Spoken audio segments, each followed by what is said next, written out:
রব্বুল আলামিনের কোন বান্দা পাহাড় সমপরিমাণ পাপ কাজ করে আর যদি রব্বুল আলামিনের কাছে তওবা করে রব্বুল আলামিন বান্দার জীবনের সমস্ত গুনাহকে maaf করে দেয়। সুবহানাল্লাহ। মানুষ যদি গুনাহ কাজের মধ্যে লিপ্ত থাকে বা গুনাহ করে রব্বুল আলামিন যতই গুনাহ করুক না কেন বান্দা যদি খাঁটি তওবা করতে পারে তাহলে রব্বুল আলামিন বান্দার জীবনের সমস্ত গুনাহকে maaf করে দেন। বলেন সুবহানাল্লাহ। যদি আল্লাহ পাক রব্বুল আলামিন দয়ালু না হতেন আর আমরা যদি খারাপ কাজ করতাম গুনাহ করতাম রব্বুল আলামিন যদি আমাদেরকে maaf না করতেন তাহলে আমাদেরকে নিশ্চিত দুজকের মধ্যে যেতে হতো। তবে মৃত্যুর আগ মুহূর্ত পর্যন্ত রব্বুল আলামিন আমাদের গুনাহ maaf করার জন্য একটা সুযোগ রেখেছেন, সেটার নামই হলো তওবা। সুবহানাল্লাহ। আমাদের জীবনের শেষ সুযোগ, জীবনের সমস্ত গুনাহ maaf করার জন্য শেষ সুযোগ, শেষবারের মতো রব্বুল আলামিন যে চান্স আমাদেরকে দিবেন সেটার নাম হলো তওবা। আর তওবা আপনি কি রকম করতে হবে সেটা রব্বুল আলামিন আমাদেরকে জানিয়ে দিয়েছেন। আল্লাহ সুবহানাহু ওয়া তাআলা বলেন, ইয়া আইয়ুহাল্লাযীনা আমানু তুবু ইলাল্লাহি তাওবাতান নাসুহা। হে ঈমানদারগণ, তোমরা খাঁটি মনে তওবা করো। যদি আল্লাহর কোন বান্দা পাহাড় সমপরিমাণ খারাপ কাজ পাপ কাজ করার পরেও যদি রব্বুল আলামিনের দরবারে খাঁটি মনে তওবা করে আর যদি তওবা রব্বুল আলামিনের কাছে কবুল হয়ে যায়, রব্বুল আলামিন আল্লাহর এই বান্দার উপর সন্তুষ্ট হয়ে এই বান্দার জীবনের সমস্ত গুনাহকে maaf করে দেয়। সুবহানাল্লাহ। এই আয়াতের মধ্যে রব্বুল আলামিন আর বলে যে যাদেরকে maaf করে দেওয়া হবে তাদেরকে জান্নাতের মধ্যে দাখিল করা হবে। সুবহানাল্লাহ। আর এটা সেই জান্নাত যে জান্নাতে চলতেছে ঝর্ণা। সুবহানাল্লাহ। সম্মানিত হাজিরিন, আমরা দুনিয়া আসার পর দুনিয়ার লোভে পড়ে আমরা যত পাপ কাজ করছি, গুনাহ কাজ করছি, নামাজ পড়ছি না, আল্লাহর হুকুম আহকাম কোনো কিছু আমরা মানি নাই, সবকিছু অমান্য করছি, নিজের ইচ্ছে মতো আমরা জীবন যাপন করতেছি। আমাদের শেষ সুযোগ হচ্ছে তওবা। আমাদের উচিত আমরা যত দ্রুত সম্ভব আমরা তওবা করে আল্লাহর রাস্তায় ফিরে আসবো। সবাই বলেন আমিন। আল্লাহ পাক রব্বুল আলামিন আমাদেরকে কবুল করুন। সবাই বলেন আমিন। তওবা এমন এক জিনিস, আল্লাহর রাসূল সাল্লাল্লাহু আলাইহি ওয়াসাল্লাম তিনি বলেন, আমার উম্মতের মধ্যে তারাই সর্বশ্রেষ্ঠ, গুনাহগার উম্মতের মধ্যে তারাই সর্বশ্রেষ্ঠ। আল্লাহর রাসূল বলতেছেন যে গুনাহগার উম্মতের মধ্যে তারা নেককার না, গুনাহগার উম্মতের মধ্যে তারাই সর্বশ্রেষ্ঠ। যারা খাঁটি তওবা করার পর আল্লাহর রাস্তায় পুনরায় ফিরে আসে, আবার একই পাপ কাজ করে না, আমার উম্মতের মধ্যে গুনাহগার উম্মতের মধ্যে তারাই হলো সর্বশ্রেষ্ঠ উম্মত। সুবহানাল্লাহ। তাহলে এই হাদিস থেকে বুঝতে পারলাম যে যদি আল্লাহর কোন বান্দা তওবা করার পরেও ভালো রাস্তায় ফিরে আসতে পারে তাহলে সেই ব্যক্তি রাসূলের উম্মতের মধ্যে, গুনাহগার উম্মতের মধ্যে সর্বশ্রেষ্ঠ উম্মত হওয়ার সেই সুযোগ রয়েছে। বলেন সুবহানাল্লাহ। সম্মানিত হাজিরিন, তওবা এমন এক জিনিস, তওবা করার পর আমাদের জীবনের সকল গুনাহ রব্বুল আলামিন maaf করে দেন। বলেন সুবহানাল্লাহ। তওবা করার পর রব্বুল আলামিনের কাছে সম্মানিত হওয়া যায়। বলেন সুবহানাল্লাহ। তওবা থেকে তাহলে অনেক উপকার আছে। আল্লাহর রাসূলের এক সাহাবী তিনি এমন তওবা করছিলেন ছোট্ট একটা গুনাহ করার পর, আল্লাহ রাব্বুল আলামিন এই সাহাবীর উপরে এত বেশি সন্তুষ্ট হয়েছিলেন যার জানাজার মধ্যে আসমান থেকে ফেরেশতারা এসে শামিল হয়েছিলেন বলে সুবহানাল্লাহ। আল্লাহর হাবিব সাল্লাল্লাহু আলাইহি ওয়াসাল্লাম মক্কা থেকে যখন মদিনায় হিজরত করে, মদিনায় যাওয়ার পর আল্লাহ রাসূল সাল্লাল্লাহু আলাইহি ওয়াসাল্লাম আনসার এবং মুহাজিরগণের মধ্যে একটা ভ্রাতৃত্ব বন্ধন করে দিলেন। আনসার এবং মুহাজির এই তাদের দুই দলের মধ্যে আল্লাহর রাসূলের ভ্রাতৃত্ব বন্ধন করে দিলেন। আল্লাহ রাসূল মদিনায় যাওয়ার পর আনসার এবং মুহাজিরগণের মধ্যে একটা এই সম্মানের দিক দিয়ে তারা মানে কেউ কেউ অহংকার করতেছিল যে আমরা মুহাজির, কেউ বলতেছিল আমরা আনসারী।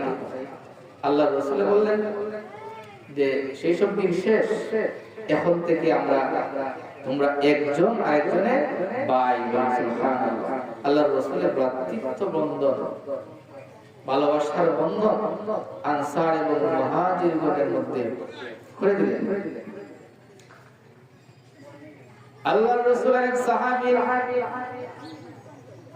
সাইয়্যিদ ইবনে আব্দুর রহমান রাদিয়াল্লাহু তাআলা আনহু, তিনি মুহাজির সাহাবী,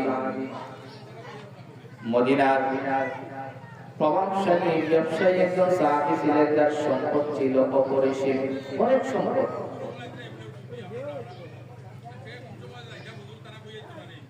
আরেক সাহাবী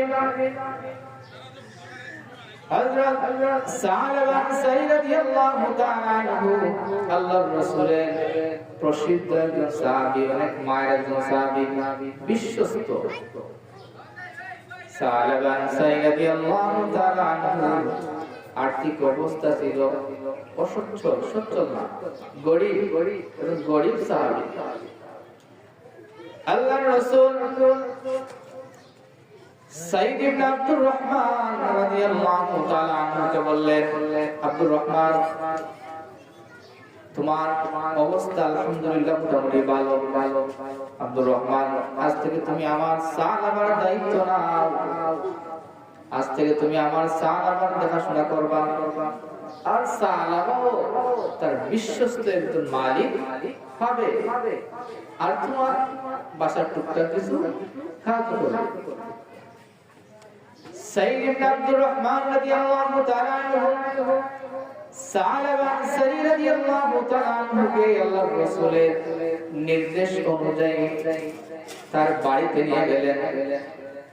সাহাবা আনসারী রাদিয়াল্লাহু তাআলা আনহু আব্দুর রহমান রাদিয়াল্লাহু তাআলা আনহুর বাড়ির কাজ টুকটাক করে তিনি শুরু করলেন।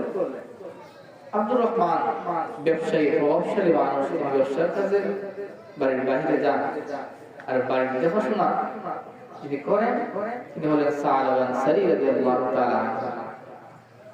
এই হাদিস, এই ঘটনাটা বর্ণনা করেন হযরত আলী রাদিয়াল্লাহু তাআলা আনহু। হঠাৎ তাবুক যুদ্ধের নির্দেশ আসলো। আল্লাহর রাসূল সাল্লাল্লাহু আলাইহি সাল্লাম আল্লাহর রাসূলের খাদেম হিসেবে তিনি নির্বাচন করলেন সাইয়্যিদ ইবনে আব্দুর রহমান রাদিয়াল্লাহু তাআলা আনহু। তিনি দিন প্রভাবশালী এই সাহাবীকে আল্লাহর রাসূলের খাদেম হিসেবে নিযুক্ত করলেন। আর সাহাবাকে বললেন যে সাহাবা, তোমাকে যুদ্ধে যাওয়ার প্রয়োজন নাই, তাবুক যুদ্ধে কিন্তু বিজয় হয়েছিল মুসলমানদের। সাহাবাকে আল্লাহর রাসূল বললেন যে তোমার যুদ্ধে যাওয়ার দরকার নাই, তুমি বাড়িতে থাকো আর আব্দুর রহমানের বাড়ি দেখাশোনা করবা। আব্দুর রহমানের বাড়িতে আব্দুর রহমানের স্ত্রী, তার ওয়াইফ ছিল, এইসব দেখাশোনার দায়িত্ব সাহাবা আনসারী রাদিয়াল্লাহু তাআলা আনহুকে দেওয়া হলো। সাইয়্যিদ আব্দুর রহমান আল্লাহর রাসূলের সাথে তিনি তাবুক যুদ্ধে চলে গেলেন। সাহাবা আনসারী রাদিয়াল্লাহু তাআলা আনহু সাইয়্যিদ ইবনে আব্দুর রহমান রাদিয়াল্লাহু তাআলা আনহু আল্লাহর রাসূলের সাথে তাবুক যুদ্ধে যাওয়ার পর, মদিনা থেকে অনেক দূর ছিল তাবুক, প্রায় 700 কিলোমিটার সম্ভবত, এরকম বা কম বেশ হবে, অনেক দূর। সাহাবা আনসারী রাদিয়াল্লাহু তাআলা আনহু তিনি আব্দুর রহমান রাদিয়াল্লাহু তাআলা আনহুর বাড়ির দেখাশোনা করতেছেন। আব্দুর রহমান রাদিয়াল্লাহু তাআলা আনহুর বাড়ি ছিল একটি পাহাড়ের উপরে, নির্জন একটি জায়গায়। পাহাড়ের উপরে নির্জন একটি জায়গা, যেখানে সাইয়্যিদ ইবনে আব্দুর রহমান রাদিয়াল্লাহু তাআলা আনহু বসবাস করতেন। তার ছোট্ট একটি ঘর, সেই ঘরে তার স্ত্রী, সুন্দর একজন স্ত্রী ছিল। সালাবা আনসারী রাদিয়াল্লাহু তাআলা আনহু একদিন সাইয়্যিদ ইবনে আব্দুর রহমান রাদিয়াল্লাহু তাআলা আনহুর বাড়ির উঠানের মধ্যে তিনি কাজ করতেছেন। হঠাৎ শয়তান এসে সাইয়্যিদ সালাবা আনসারী রাদিয়াল্লাহু তাআলা আনহুর মনের মধ্যে কুমন্ত্রণা দেওয়া শুরু করলো। সালাবাকে বলতেছে, সালাবা তুমি আব্দুর রহমানের ঘরের ভিতর প্রবেশ করো, আর আব্দুর রহমানের ঘরের যে পর্দা আছে তার দরজার মধ্যে তুমি এটা উঠাও, দেখো এই ঘরের মধ্যে কি আছে। সালাবা আনসারী রাদিয়াল্লাহু তাআলা আনহু সাইয়্যিদ ইবনে আব্দুর রহমান রাদিয়াল্লাহু তাআলা আনহুর ঘরের মধ্যে তিনি প্রবেশ করলেন। প্রবেশ করার পর তিনি দেখলেন সাইয়্যিদ ইবনে আব্দুর রহমান রাদিয়াল্লাহু তাআলা আনহুর একজন সুন্দর স্ত্রী এই ঘরের মধ্যে আছেন। তিনি ঘর ঝাড়ু দিচ্ছেন। এরকম পাওয়া যায় যে তিনি ঘর ঝাড়ু দিচ্ছেন। শয়তান সালাবার অন্তরের মধ্যে কুমন্ত্রণা দিচ্ছে। সালাবা সুন্দরী নারীকে দেখার পর শয়তানের কুমন্ত্রণায় পড়ে তিনি আব্দুর রহমান রাদিয়াল্লাহু তাআলা আনহুর স্ত্রী শুধুমাত্র হাতের মধ্যে তিনি ধরছেন, শুধু স্পর্শ করছেন হাতের মধ্যে, এতটুকুই, আর বেশি কিছু তিনি করেন নাই। তিনি যখন সাইয়্যিদ ইবনে আব্দুর রহমান রাদিয়াল্লাহু তাআলা আনহুর স্ত্রীর হাতের মধ্যে তিনি স্পর্শ করলেন, ধরলেন, সাইয়্যিদ ইবনে আব্দুর রহমানের স্ত্রী বললেন, সালাবা তুমি কিন্তু আব্দুর রহমানের স্ত্রীর হুরমত নষ্ট করতেছো। সালাবা তুমি হয়তো ভাবতেছো দুনিয়ার কোন মানুষ এই নির্জন জায়গার মধ্যে নেই, শুধু তুমি আর আমি আছি। তুমি আমার সাথে যদি এমন খারাপ কাজ করো হয়তো কেউ দেখবে না। সালাবা এটা তোমার ভুল ধারণা। দুনিয়ার কোন মানুষ যদি এখানে উপস্থিত নাও থাকে, তাহলে যিনি এইসব তোমার সব অপকর্ম দেখতেছেন তিনি হলেন রব্বুল আলামিন। সালাবা তুমি আল্লাহকে ভয় করো। তোমাকে কিন্তু এই আমার সাথে খারাপ কাজ করার এই হিসেব কিন্তু রব্বুল আলামিনের কাছে একদিন তোমাকে দিতে হবে। সালাবা সালাবা তুমি আল্লাহকে ভয় করো। আল্লাহ পাক রব্বুল আলামিন তোমার এই কাজ দেখতেছেন। সালাবা আনসারী রাদিয়াল্লাহু তাআলা আনহু আল্লাহর রাসূলের একজন বিশ্বস্ত সাহাবী, যুবক সাহাবী ছিলেন। তিনিও বিবাহিত ছিলেন, তার একটা মেয়ে সন্তান ছিল। সালাবা আনসারী রাদিয়াল্লাহু তাআলা আনহু সাইয়্যিদ ইবনে আব্দুর রহমান রাদিয়াল্লাহু তাআলা আনহুর স্ত্রী এই সব কথা শুনে তিনি অবাক হয়ে গেলেন। আর সালাবার ভিতরে আল্লাহর প্রতি একটা ভয় সৃষ্টি হয়ে গেল, বলে সুবহানাল্লাহ। সালাবা তিনি চিৎকার দিয়ে ঘর থেকে বের হয়ে গেলেন। ঘর থেকে বের হওয়ার পর আল্লাহ পাক রব্বুল আলামিনের কাছে তিনি বারবার চিৎকার করে তিনি তওবা করতেছেন। সালাবা আনসারী রাদিয়াল্লাহু তাআলা আনহু রব্বুল আলামিনের কাছে বলতেছেন, রব্বুল আলামিন তুমি আর আমি তো তোমার বান্দা, আমি তো গুনাহ কাজ করব, আমি তো পাপ কাজ করব রব্বুল আলামিন, আর তুমি তো তোমার বান্দাকে maaf করে দিবে। আর আমি যে খারাপ কাজ করছি, আমি আমার ভাই আব্দুর রহমানের স্ত্রীর হুরমত নষ্ট করছি, আমি তার হাতে স্পর্শ করছি, রব্বুল আলামিন আপনি আমাকে maaf করে দেন, আমার তওবাকে আপনি কবুল করে দেন। সাইয়্যিদ ইবনে আব্দুর রহমান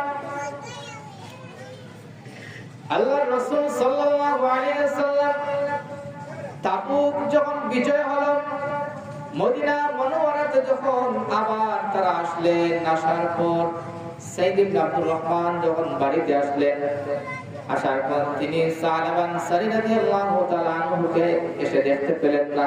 তিনি এসে দেখলেন যে সালাবা তার বাড়িতে নাই। তিনি তার স্ত্রীকে বললেন যে আমার সাহাবাকে তুমি তাড়িয়ে দিয়েছো, আমি তোমার সাহাবাকে সুস্থ ভালো অবস্থানে দেখে গিয়েছিলাম, কিন্তু আমার সাহাবা আমার ভাই সে কই, তুমি তাকে তাড়িয়ে দিয়েছো বাড়ি থেকে। সাইয়েদনা আব্দুর রহমান রাদিয়াল্লাহু তাআলা আনহু স্ত্রী বললেন যে আমি তোমার সাহাবাকে কিছুই বলি নাই, তোমার সাহাবা আমার হাতে স্পর্শ করছিল, ধরছিল, আর আমি শুধুমাত্র বলছিলাম যে সাহাবা তুমি আল্লাহকে ভয় করো, আল্লাহ রাব্বুল আলামিন কিন্তু সবকিছু দেখতেছে। এটা বলার পরে তোমার সাহাবা করতে গিয়ে চিৎকার দিয়ে বের হয়ে গেলেন, আর তিনি তওবা করতেছেন। আমি দেখলাম এতটুকু আমি জানি সাহাবা কই আছে কোথায় গেছে আমি কিছুই জানি না। সাহাবা রাদিয়াল্লাহু তাআলা আনহু বারবার আল্লাহ রাব্বুল আলামিনের কাছে তওবা করতেছেন। তিনি বলতেছেন রব্বুল আলামিন তুমি আর আমি তোমার বান্দা, আমি তো পাপ কাজ করব, আমি গুনাহ করব, আর তুমি রব্বুল আলামিন আমার গুনাহ ক্ষমা করবেন। রব্বুল আলামিন আমি আবারও পাপ কাজ করছি, আর তুমি আমার এই পাপকে তুমি ক্ষমা করে দাও। সালামান সাল্লাল্লাহু আলাইহি তিনি এই রকম বারবার তওবা করতেছেন, আল্লাহর কাছে মাফ চাইতেছেন, তবু আল্লাহ রব্বুল আলামিন সাহাবাকে কিন্তু ক্ষমা করে দিচ্ছেন না। সালামান সাল্লাল্লাহু আলাইহি তিনি হযরত আবু বকর সিদ্দিক রাদিয়াল্লাহু তাআলা আনহুর কাছে তিনি গেলেন। আবু বকর সিদ্দিক রাদিয়াল্লাহু তাআলা আনহুর কাছে সালামান রাদিয়াল্লাহু তাআলা আনহু গেলেন। যাওয়ার পর গিয়ে বললেন ভাই আবু বকর, আমি আব্দুর রহমানের বাড়িতে ছিলাম, আল্লাহ রাসূল যখন তাবুক যুদ্ধে ছিলেন আব্দুর রহমান আল্লাহর রাসূলের সাথে ছিল, আর আমি শয়তানের ধোঁকায় পড়ে আবু বকর আমি এরকম একটা কাজ করছি, এখন আমার জন্য কি কোনো তওবার দরজা খোলা আছে? আবু বকর সিদ্দিক রাদিয়াল্লাহু আনহু বললেন যে সাহাবা তুমি এত বড় একটা খারাপ কাজ করতে পারলে, আমার মনে হয় না তোমাকে রব্বুল আলামিন কখনোই ক্ষমা করবে না। সাহাবা রাদিয়াল্লাহু আনহুকে আবু বকর সিদ্দিক রাদিয়াল্লাহু আনহু বাড়ি থেকে তাড়িয়ে দিলেন। তিনি আবার সাইয়েদনা হযরত উমর রাদিয়াল্লাহু তাআলা আনহুর কাছে গেলেন।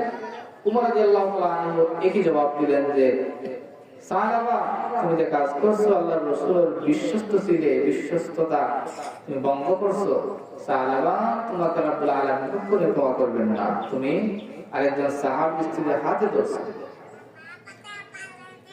সাহাবা রাদিয়াল্লাহু তাআলা আনহু রব্বুল আলামিনের কাছে প্রত্যেক মুহূর্তে তিনি তওবা করতেছেন, আর রব্বুল আলামিনের কাছে মাফ চাইতেছেন, কিন্তু রব্বুল আলামিন সালামান রাদিয়াল্লাহু তাআলা আনহুকে মাফ করে দিচ্ছেন না।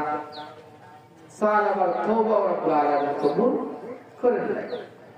সালাবা তার বাড়িতে গেলেন, যাওয়ার পর তার একটা মেয়ে সন্তান ছিল যার নাম হলো কিমসানা। তার মেয়ে সন্তান কিমসানাকে তিনি বললেন যে কিমসানা তুমি বাবার হাতে এবং পায়ের মধ্যে জিনজির আর বেড়ি পরিয়ে দাও, কারণ তোমার বাবা এমন একটা পাপ কাজ করছে যে পাপের অনুশোচনায় আজকে আমি পাগলের মতো হয়ে গেছি। কিমসানা আমি নিজেকে দুনিয়ার সবচেয়ে বড় অপরাধী ভাবতেছি, কিমসানা তুমি আমার হাতে এবং পায়ের মধ্যে জিনজির আর বেড়ি পরিয়ে দাও।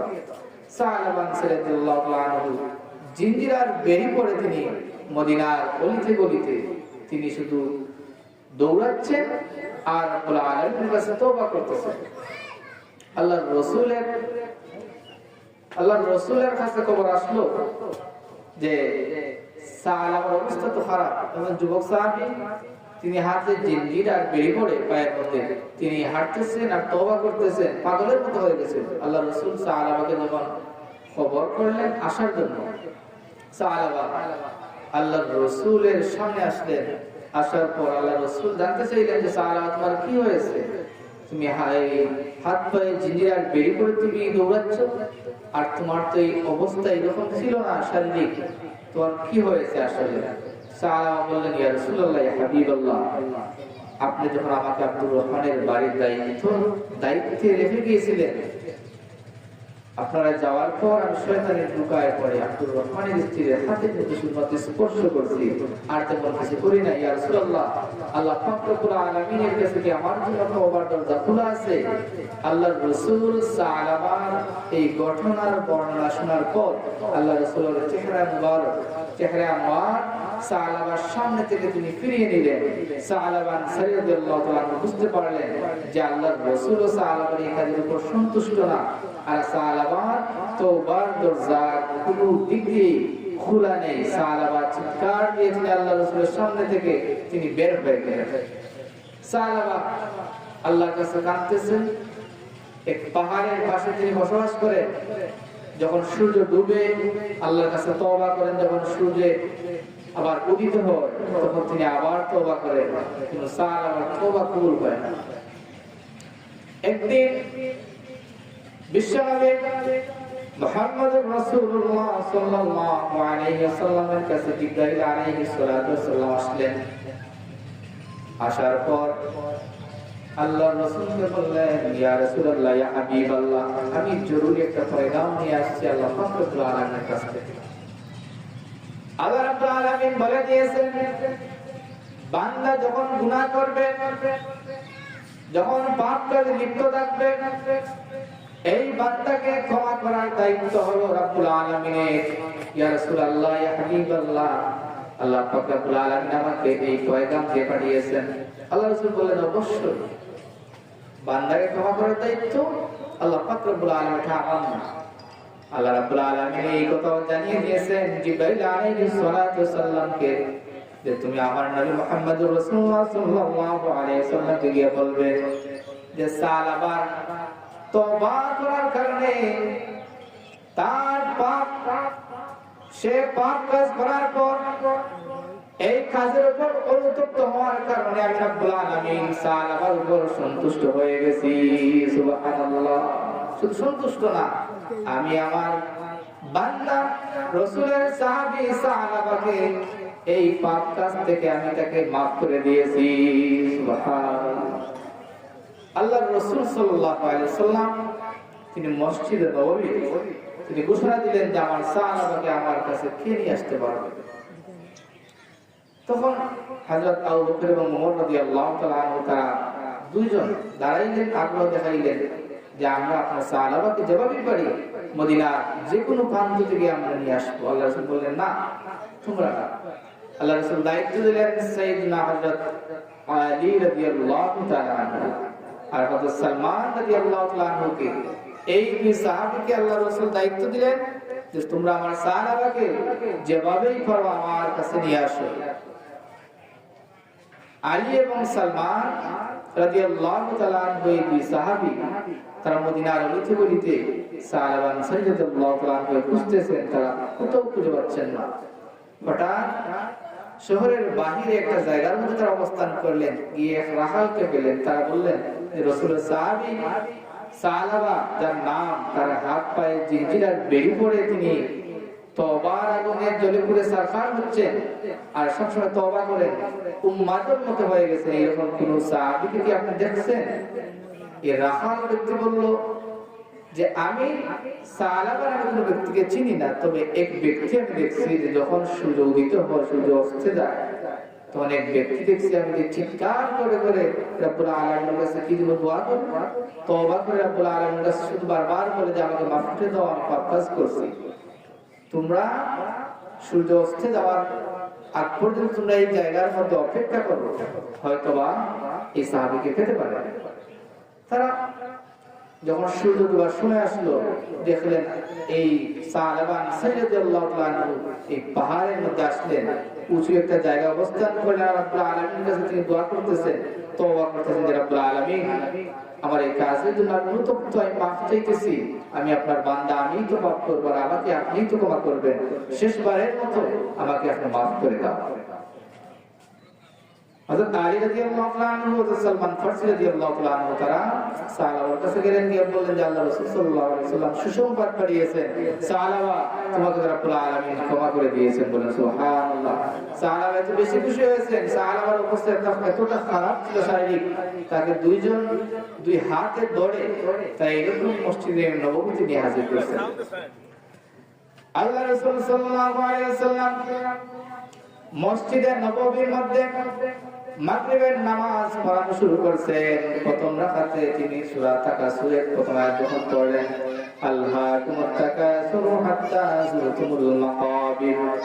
সালমান রাদিয়াল্লাহু তাআলা আনহু, সালমান এবং আলী রাদিয়াল্লাহু তাআলা আনহু, এই দুইজন সাহাবীর মধ্যখানে সালমান রাদিয়াল্লাহু তাআলা আনহু নামাজের শেষের কাতারে অবস্থান করছেন।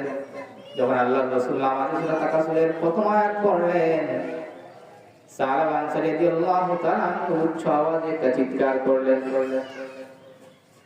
যখন দ্বিতীয় আয়াত পড়লেন, সালমান রাদিয়াল্লাহু তাআলা আনহু আরেকটা চিৎকার করলেন। চিৎকার করার পর সালমান রাদিয়াল্লাহু তাআলা আনহু মসজিদে নববীর মধ্যে তিনি বেহুশ হয়ে পড়ে রইলেন। আল্লাহর রাসূল যখন নামাজ শেষ করলেন, শেষ করার পর তিনি বললেন যে চিৎকার করছে কে? সব সাহাবী বলছে, ইয়া রাসূলুল্লাহ, ইয়া হাবিবাল্লাহ, আপনার সাহাবা। যখন আপনি নামাজে কেরাত শুরু করছেন, প্রথম আয়াতে চিৎকার দিছে, দ্বিতীয় আয়াতে আরেক চিৎকার। আল্লাহ রাসূল বলেন, আমার সাহাবার মাথার মধ্যে পানি দাও। পানি দেওয়া হলো, দেখা গেল সালমান রাদিয়াল্লাহু তাআলা আনহু দুনিয়ার জমিনে তিনি ইন্তেকাল করেছেন। আল্লাহ রাসূল সাল্লাল্লাহু আলাইহি সাল্লাম এত বেশি কষ্ট পেয়েছেন সাহাবার মৃত্যুতে। আল্লাহ রাসূল বলেন, আমার সাহাবাকে গোসল দাও, আর আমি আমার সাহাবার নামাজের ইমামতি করব, জানাজার নামাজের ইমামতি করব। যখন আল্লাহর রাসূল সালমান রাদিয়াল্লাহু তাআলা আনহুকে যখন গোসল দেওয়া হলো, দেওয়ার পর জান্নাতুল বাকির দিকে যখন নেওয়া হচ্ছে, দেখা গেল আল্লাহ রাসূল সাল্লাল্লাহু আলাইহি ওয়াসাল্লাম যখন তিনি যাচ্ছেন, হঠাৎ আল্লাহ রাসূলের পা মুবারক থেকে রাসূলের জুতা মুবারক তিনি খুলে ফেললেন। এই দৃশ্য হযরত আলী রাদিয়াল্লাহু তাআলা আনহু লক্ষ্য করলেন। যখন সালমান রাদিয়াল্লাহু তাআলা আনহু জানাজার নামাজ হলো, আল্লাহর রাসূলের ইমামতিতে সালমান রাদিয়াল্লাহু তাআলা আনহু জানাজার নামাজের আদায় হলো। যখন দাফন করা হলো, আল্লাহর রাসূল যখন আবার পুনরায় ফিরে আসলেন, হযরত আলী রাদিয়াল্লাহু তাআলা আনহু তিনি জিজ্ঞেস করলেন, ইয়া রাসূলুল্লাহ, ইয়া হাবিবাল্লাহ, ও আল্লাহর নবী, আজকে আমি এমন এক দৃশ্য লক্ষ্য করলাম, যখন আপনার সালমান রাদিয়াল্লাহু তাআলা আনহুর জানাজার নামাজ পড়ানোর জন্য, লাশ দাফন করানোর জন্য যখন আমরা হেঁটে যাচ্ছিলাম, আমরা দেখলাম, ইয়া রাসূলুল্লাহ, ইয়া হাবিবাল্লাহ, হঠাৎ আপনার পা থেকে আপনার জুতা মুবারক আপনি খুলে ফেললেন, কারণ কি? আল্লাহ রাসূল সাল্লাল্লাহু আলাইহি ওয়াসাল্লাম বললেন, আলী, তুমি হয়তো জানো না, আমার সাহাবা এমন তওবা করছে, রব্বুল আলামিন আমার সাহাবার উপর এত বেশি সন্তুষ্ট হয়েছেন, এত বেশি খুশি হয়েছেন, রব্বুল আলামিন খুশি হয়ে আসমানের ফেরেশতারা খুশি হয়ে আমার সালমান রাদিয়াল্লাহু তাআলা আনহুর জানাজার মধ্যে আসমানের সমস্ত ফেরেশতারা এসে শামিল হয়েছিলেন। সুবহানাল্লাহ। আমি লক্ষ্য করলাম যে আমার পা মুবারক মাটির মধ্যে রাখার জায়গা নেই, শুধু ফেরেশতা। সুবহানাল্লাহ। আর আমি দৃশ্য দেখার পর আমার পায়ের পা মুবারক থেকে আমার জুতা মুবারক আমি খুলে ফেলছি। আলী, আমার সাহাবা আল্লাহ পাক রব্বুল আলামিনের কাছে এত বেশি প্রিয় হয়েছে শুধুমাত্র তওবা করার কারণে। বলেন সুবহানাল্লাহ। সম্মানিত হাজিরিন, তওবা এমন এক জিনিস, যদি আপনি আমিও তওবা করি, রব্বুল আলামিন যদি আকাশ থেকে ফেরেশতাও আমাদের জানাজার মধ্যে না পাঠিয়ে দেন, কিন্তু রব্বুল আলামিন আমাদের উপর কিন্তু সন্তুষ্ট হবেন, এটা নিশ্চিত।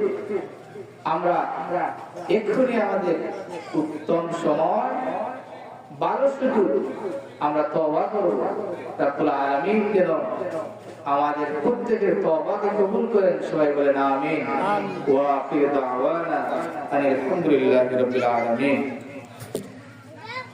সাল্লাল্লাহু আলা সাইয়্যিদিনা মাওলানা মুহাম্মদ ওয়া আলা আলিহি ওয়া সাহবিহি ওয়াসাল্লাম সাল্লাল্লাহু আলা সাইয়্যিদিনা মাওলানা মুহাম্মদ ওয়া আলা আলিহি ওয়া সাহবিহি ওয়াসাল্লাম আস্তাগফিরুল্লাহ ইন্নাল্লাহা গফুরুর রাহিম আস্তাগফিরুল্লাহ রাব্বি মিন কুল্লি যানবিন ওয়া আতুবু ইলাইহি ওয়া লা হাওলা ওয়া লা কুওয়াতা ইল্লা বিল্লাহিল আলিয়্যিল আযীম লা ইলাহা ইল্লাল্লাহ মুহাম্মাদুর রাসূলুল্লাহ সাল্লাল্লাহু আলাইহি ওয়াসাল্লাম اللهم آمين الحمد لله رب العالمين والعاقبة للمتقين والصلاة على رسوله الأنبياء والمرسلين وعلى آله وأصحابه وأهل بيته أجمعين ربنا ظلمنا أنفسنا وإن لم تغفر لنا وترحمنا لنكونن من الخاسرين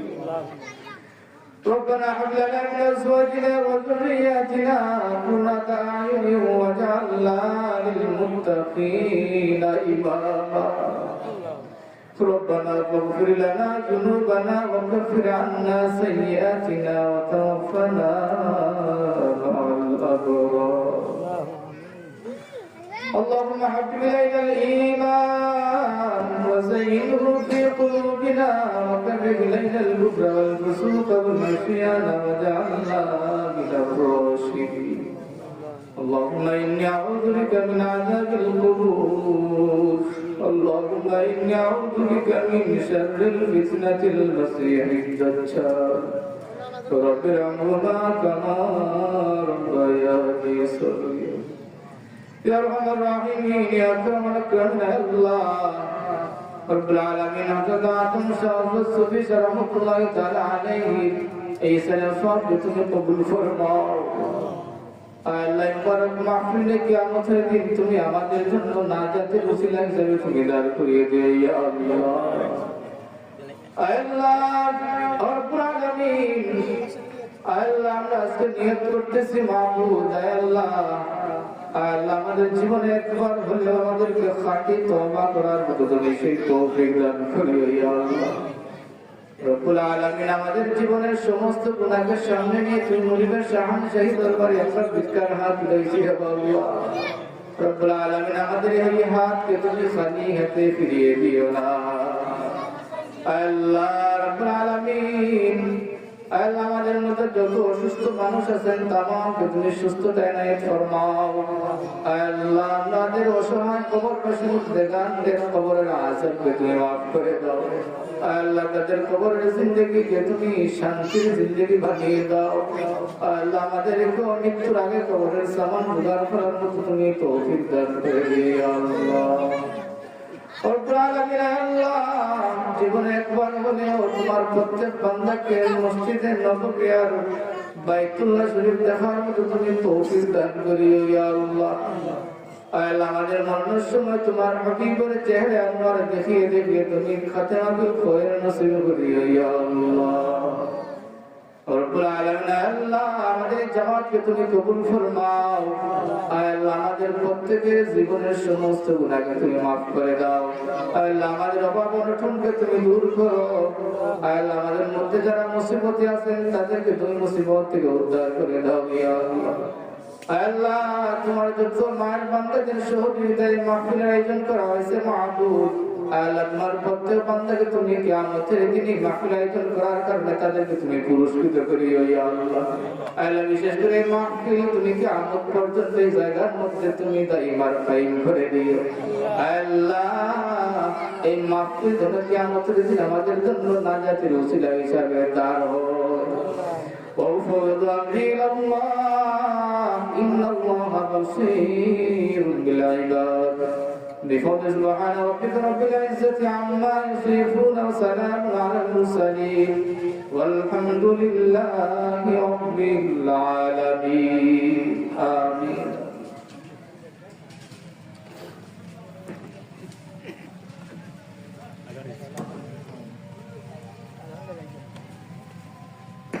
অত্যন্ত গুরুত্বপূর্ণ বয়ান করছিলেন আমাদের